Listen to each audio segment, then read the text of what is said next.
Después de la resurrección y ascensión de Jesús, los discípulos dieron continuidad a su ministerio predicando en Judea y en la región del Mediterráneo. Con el crecimiento del movimiento cristiano y su expansión, la intolerancia por parte de los líderes judíos y del Imperio Romano aumentó, desencadenando en severas persecuciones. ¿Cómo los cristianos reaccionaron a esta situación? ¿Cómo siguieron predicando y al mismo tiempo protegiéndose de las persecuciones? ¿Qué evidencias existen hoy sobre ese periodo del cristianismo primitivo? En búsqueda de respuestas, aquí comienza Evidencias.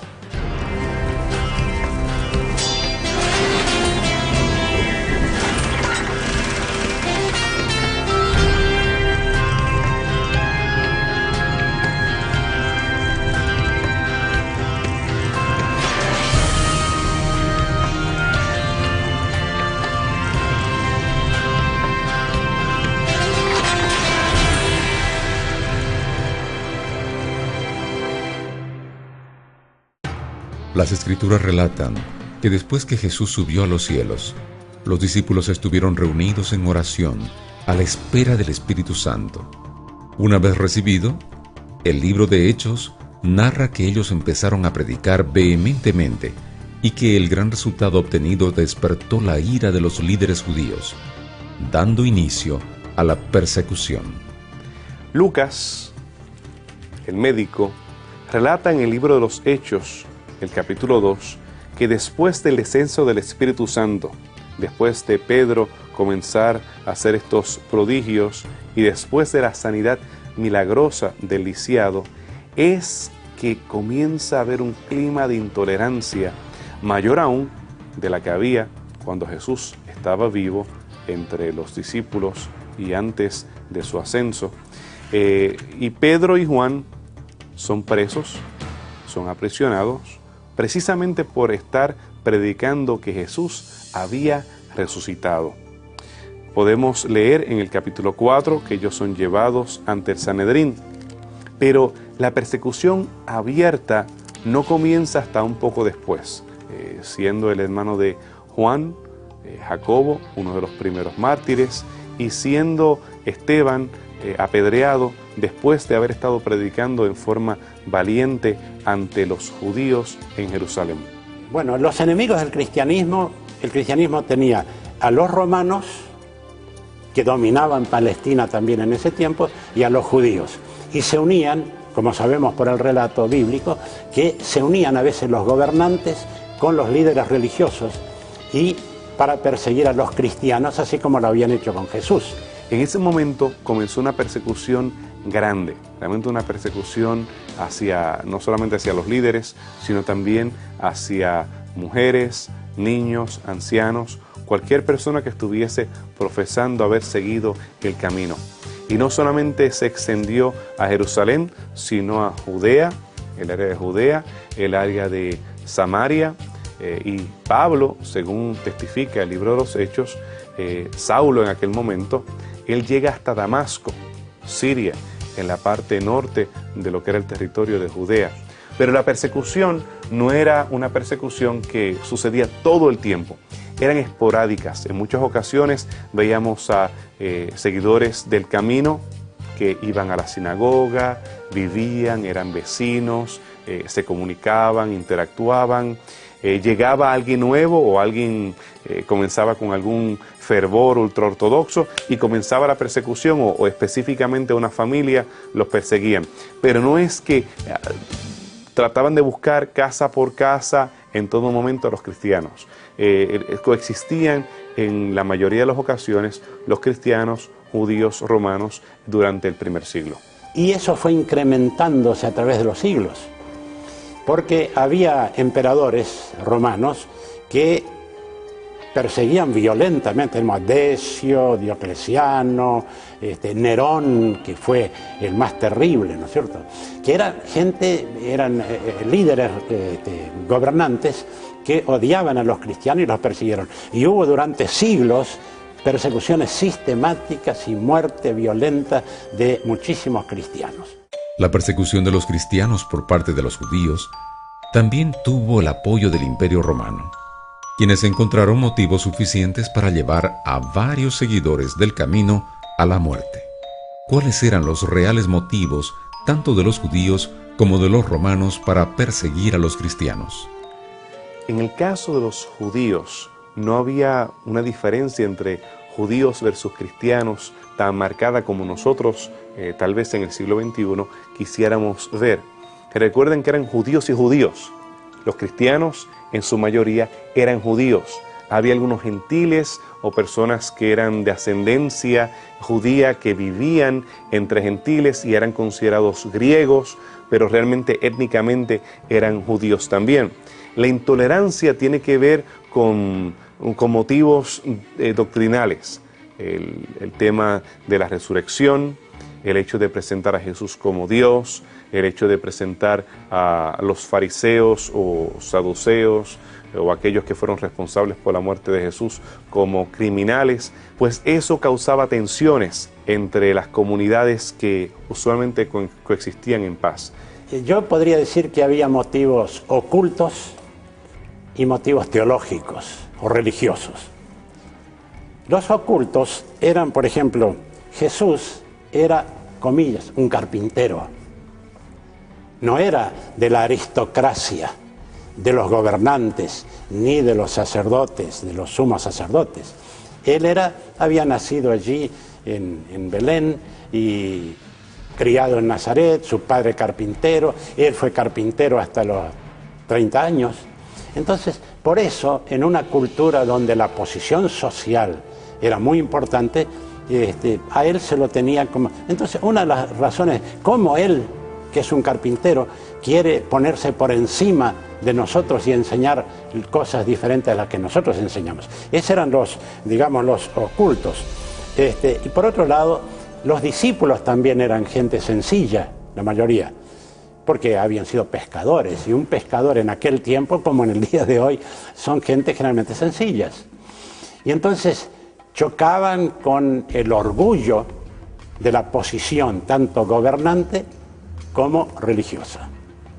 Ahora, lo teológico era un poquito más avanzado. Es decir, los saduceos hablaban de la resurrección de los muertos. Es decir, Jesús hablaba de la resurrección de los muertos. Los saduceos no creían en resurrección. Entonces, cuando hablaba que los muertos van a resucitar, los saduceos se ponían furiosos porque iba en contra de su doctrina, de la forma de lo que ellos enseñaban. Y bueno, había otras verdades. Por ejemplo, era también, ellos malinterpretaban las declaraciones de Jesús. Por ejemplo, acusaron también que ellos tenían falsos testigos, que a veces ellos sobornaban a gente para que dijera cosas malinterpretando lo que Jesús decía. Por ejemplo, Jesús habló del templo, de destruir ese templo, que era él mismo, ¿no es cierto?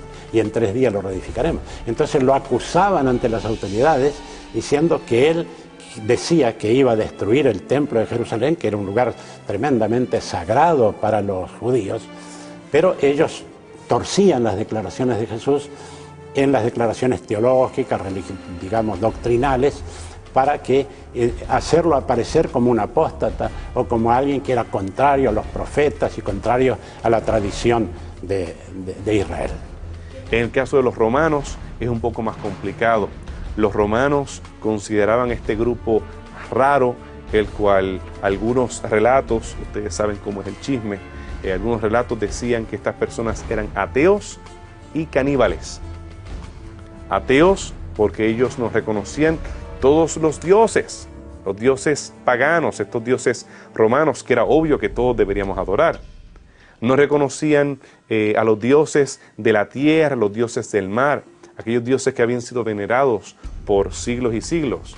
Eran caníbales porque hablaban de comer carne y beber sangre. Y lo último, que era tal vez lo más problemático, eran personas que no eran patriotas, eran personas enemigos del Estado, porque no hacían sacrificios al emperador, lo cual era una blasfemia. El culto al emperador fue animado por varios emperadores, no todos, pero en su mayoría a través de la historia.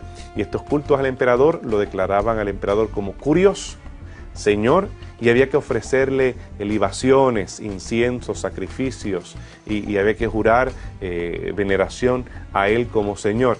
Y los cristianos en esas tres categorías de ateos, de caníbales y de antipatriotas o desleales al imperio, eran indudablemente una fórmula perfecta para ganarse la persecución y la muerte en el contexto romano. Una de las características por las cuales se recuerda al Imperio Romano era por sus métodos de tortura. Algunos precedían al imperio, pero solo fueron popularizados en esa época. Con el inicio de la persecución a los cristianos, muchos de estos métodos fueron colocados en práctica. ¿Cuáles fueron los métodos más utilizados por los judíos y por los romanos para sentenciar a los cristianos? El método principal utilizado por los judíos para aplicar la pena capital era el apedreamiento. Esa es la forma mosaica en la cual se ejercía la pena capital. Los romanos, por otro lado, eran mucho más creativos. Ellos utilizaban varios métodos de tortura. Entre ellos estaba la crucifixión, lo cual era un método por excelencia de parte de los romanos. Pero la crucifixión era usada mayormente con criminales, de los peores criminales, o los esclavos. No se crucificaba a alguien que fuera ciudadano romano. ¿Se acuerdan cuando Pablo una vez lo estaban acusando y él dijo que él era ciudadano romano? Y entonces eso paró inmediatamente el juicio, porque los romanos tenían una posición muy especial de privilegio y se los respetaba. También ellos llevaban a las personas para ser gladiadores. En el caso de los cristianos, no participaban de estas fiestas paganas en el contexto del circo romano, pero sí, muchas veces eran víctimas entonces de los gladiadores. Ellos sufrían bajo la espada de los gladiadores en muchas ocasiones, o ellos eran víctimas de los animales salvajes que eran llevados a los circos romanos. Ponían a los cristianos, en algunos casos los cubrían con pieles de animales salvajes y largaban perros o largaban leones, que los mataban, los comían, los destruían ahí. Las escenas eran horribles. En algunas ocasiones ellos eran puestos en barcos. El circo era lleno de agua. Ellos eran puestos en barcos como remeros. Y entonces los soldados hacían batallas donde se asesinaban los unos a los otros. Así que los romanos eran expertos en torturar a las personas. A veces eran quemados vivos o decapitados. Usaban todo tipo de terror para tratar de que los cristianos dejaran de predicar lo que estaban predicando y que la gente se olvidara de Jesús. En muchas ocasiones tenemos a la ciudad de Roma siendo iluminada de noche, iluminada por estacas con cristianos que eran encendidos en fuego. La hoguera era otro método de tortura utilizado por los romanos, tratando de amedrentar o desalentar que otras personas continuaran el camino de los cristianos o que fueran insurrectos al imperio. De esa manera la horca, la crucifixión, la hoguera, el circo, el desmembrar a las personas tomando sus extremidades y desmembrándolos, eran solo algunos de los métodos que el imperio romano utilizaba para desalentar a las personas a seguir el cristianismo.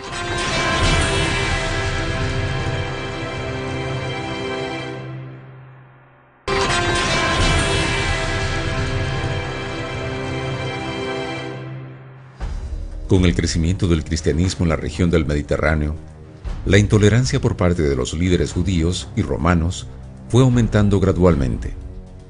Muchos cristianos fueron perseguidos, torturados y muertos. ¿Qué nos cuentan las Escrituras y qué evidencias tenemos en la historia sobre la postura de los cristianos frente a esta situación de oposición? Los cristianos en su mayoría no trataban de llamar la atención demasiado. Muchos de ellos coexistían adorando en las sinagogas, celebrando Shabbat. No es hasta que se introduce una maldición en la celebración de Shabbat, que entonces, al maldecir el nombre de Jesús, ellos tienen que retirarse de las sinagogas. Pero usualmente ellos trataban de contextualizar o de estar mezclados entre la gente y no como un grupo raro, aparte en las montañas. Ellos estaban en las ciudades, ellos estaban en los mercados, ellos trataban de permanecer permeando como la sal de la tierra en la sociedad. Pero en los momentos en los cuales ya la persecución era abierta, entonces ellos se retiraban a cuevas, se retiraban a bosques, se retiraban a zonas desérticas. En otras ocasiones ellos regresaban después que el peligro se había calmado y volvían a coexistir entre la sociedad, pero en muchas ocasiones tenían que retirarse nuevamente. A veces las cosas que se hacen contra la fe resultan en una bendición. En el caso, por ejemplo, de los cristianos de Jerusalén y de Roma también después y de otros lugares, cuando eran perseguidos se produjo la dispersión. Es decir, los cristianos de Jerusalén, al ser perseguidos, algunos viajaban a otros pueblos o ciudades vecinas, pero llegaban allá y comenzaban a predicar. Entonces, no se quedó el mensaje en Jerusalén o en Roma, sino que de ahí se extendió a otros lugares también. Entonces, ellos, escapando de la persecución, en el lugar donde estaban, se iban a predicar a otros lugares. Y la iglesia comenzó a crecer, la iglesia cristiana comenzó a crecer en todos los lugares por la dispersión. Muchos de estos cristianos, según los registros arqueológicos de evidencia de cristianos que hay en el área de Perea, en el área de Transjordania, en la parte norte, después de las planicies del Mádaba, allí hay una comunidad cristiana que son judeocristianos que comienzan a estar dentro de las sinagogas donde se usaba la menora como símbolo, pero después de utilizar la menora como símbolo comienzan a distinguirse por utilizar la cruz como símbolo de quienes eran ellos como identidad, como cristianos. Aunque el símbolo de la cruz, que esta es posterior, esta es una cruz bizantina, precedía al cristianismo. Algunas tumbas de judíos devotos tenían lo que parecía ser una cruz, y era el símbolo de la Tav. La Tav, o Tau, última letra del alfabeto hebreo, representaba a los escogidos. El libro de Ezequiel habla acerca de la marca del remanente, siendo una Tav o una Tau en la frente de ellos. Y devotos judíos utilizaban la Tav o la Tau para identificarse como parte del remanente. Así que la asociación no era exactamente con la cruz del Calvario, sino con el remanente. El otro símbolo que se utiliza durante ese tiempo para identificar dónde se estaban escondiendo los cristianos era el ictus, el pez, que significa, es un acróstico para Jesús, Christos, Teos, Huios, Soteros, Jesucristo, Hijo de Dios, Salvador. Estos eran realmente los símbolos originales de aquellos que eran cristianos. Frente a las terribles persecuciones, muchos cristianos se alejaron de las grandes ciudades, adaptándose a vivir en refugios. Sin duda, uno de los lugares más conocidos y pintorescos de los cuales tenemos evidencia hasta el día de hoy es Capadocia. ¿Cómo era este local? ¿Y cómo los cristianos lo utilizaron para protegerse de las persecuciones? En el caso de la invasión musulmana más adelante y en el caso de la persecución de los cristianos del oeste, quienes en algunos momentos dados perseguían a los cristianos orientales, entonces ellos buscaban lugares de refugio, santuarios de refugio.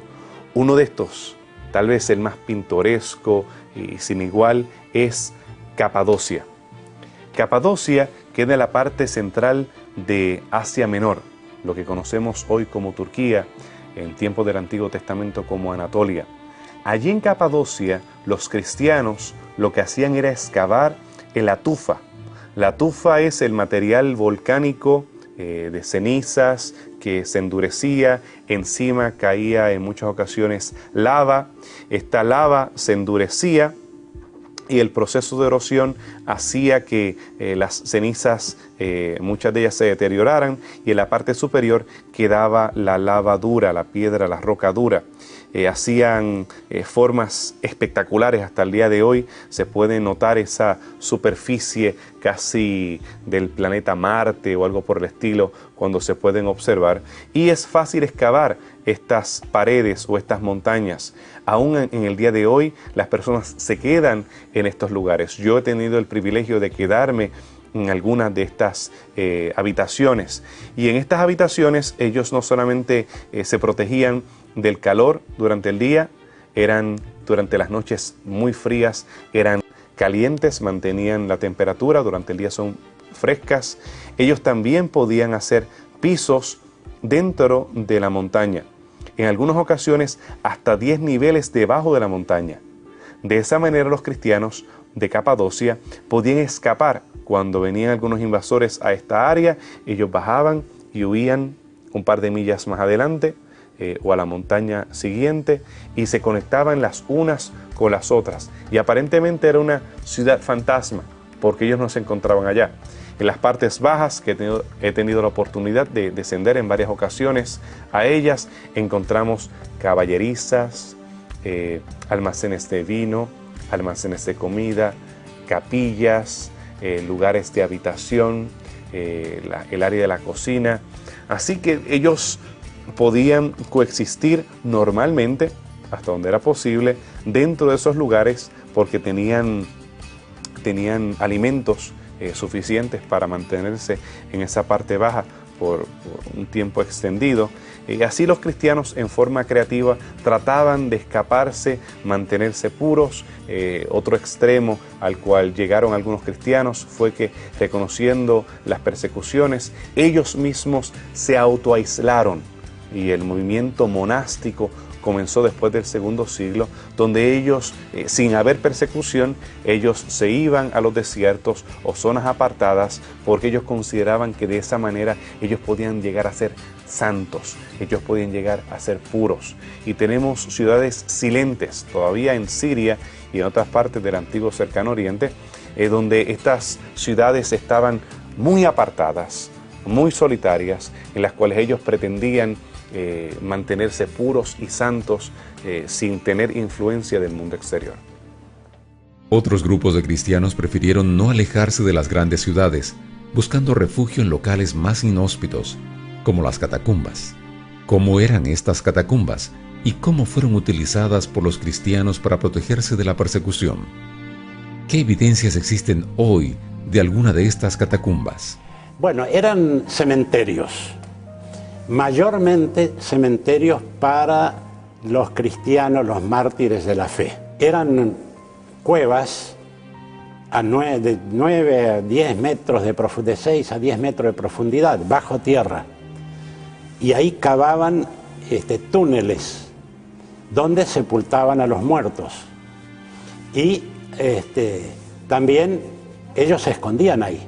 Era un lugar más o menos seguro, a pesar de que muchos cristianos fueron muertos ahí en las catacumbas. Y es interesante que muchos de los santos que son venerados por la Iglesia Católica, algunos son nombres, dicen los historiadores, que ponían, por ejemplo, digamos, en una tumba allí Sixto, o Juan, o Andrés, o lo que fuere. Y con el correr del tiempo, con el correr de los siglos, comenzaron a adorar, a reverenciar a esos como santos de aquellos tiempos. Pero ellos se escondían allí, era una manera de protección. Los sepulcros donde los cristianos primitivos se escondían, en este caso las catacumbas en la Vía Apia, dan testimonio de su fe y su perseverancia. Podemos todavía ver graffiti, podemos ver versículos cristianos en diferentes idiomas, hebreo, arameo, griego, latín, que atestiguan a su fe y su confianza.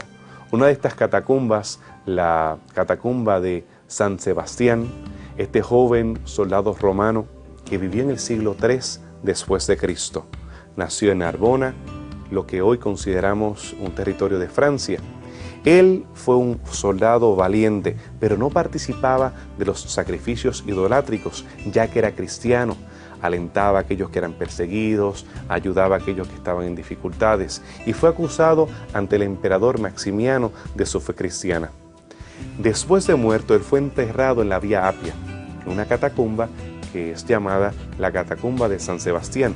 Allí, junto con otras tumbas, tenemos evidencia de estos cristianos que se iban escondiendo, que iban siendo enterrados y que en este caso, en el caso de Sebastián, llegan a ser venerados por su fidelidad, por su confianza en el Señor.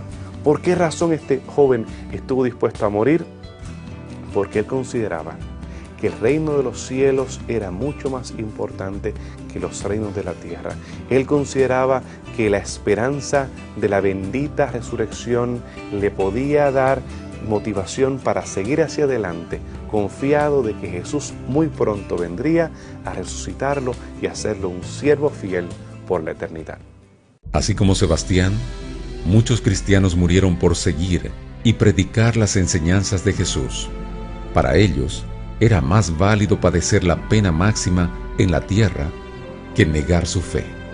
Hoy la historia revela que cada muerte no fue en vano, ya que muchas personas fueron convertidas al cristianismo al contemplar la fe y la esperanza de cada uno de estos mártires. Ellos tenían una fe tan grande y especialmente la esperanza de la resurrección de los muertos en el día cuando Cristo venga. Entonces uno ve casos de cristianos que tuvieron que padecer lo indecible. Jesús sufrió lo indecible, pero esa gran esperanza cristiana que está en toda la Biblia, cuando uno toma el Evangelio, toma las epístolas, por ejemplo, Pablo dice, yo ya estoy para ser ofrecido, el tiempo de mi partida está cercano. Por lo demás, me está guardada la corona de justicia, la cual me dará el Señor juez justo, no solamente a mí, sino a todos los que aman su venida. Y esa era la esperanza de ellos, y que ha sido la esperanza de todo cristiano, y es la esperanza tiene que ser la esperanza de un cristiano. Por ejemplo, un cristiano fiel, frente a la muerte, ya sea por persecución, o ya sea una muerte, digamos, por enfermedad, no se desespera. Si es un cristiano fiel, no se desespera. Y ellos, con más razón, porque lo tenían a Jesús hacía poco tiempo, especialmente los primeros.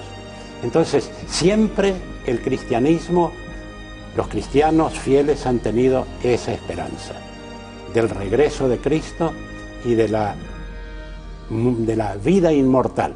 Los cristianos, al mirar la muerte, la veían como un privilegio.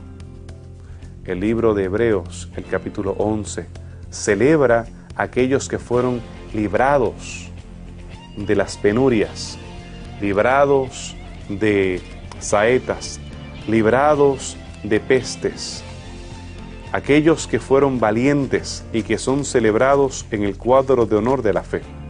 Pero en muchas ocasiones se olvidan del resto del capítulo. Dice aquí que otros experimentaron vituperios y azotes, cadenas y prisiones. Fueron apedreados, aserrados, tentados, muertos a espada, anduvieron de acá para allá cubiertos de pieles de ovejas y cabras, pobres, angustiados, maltratados, hombres de los cuales el mundo no era digno, perdidos por los desiertos, por los montes, por las cuevas y cavernas de la tierra.